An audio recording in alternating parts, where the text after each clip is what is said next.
nibaza urukundo rwacu uko birora mbona rucumbagira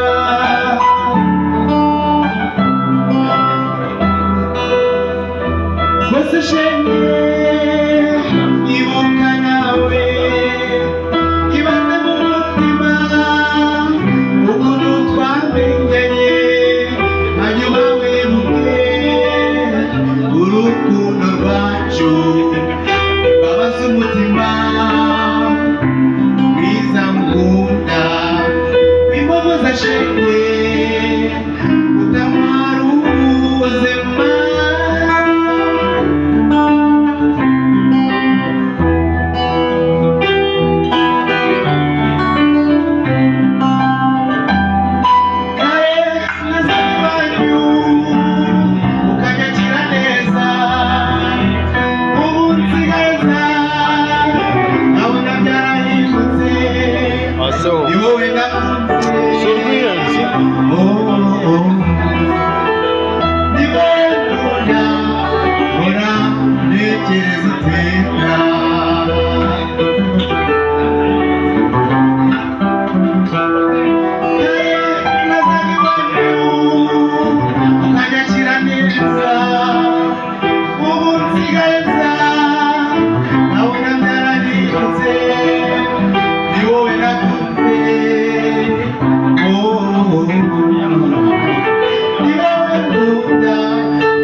Kabisa.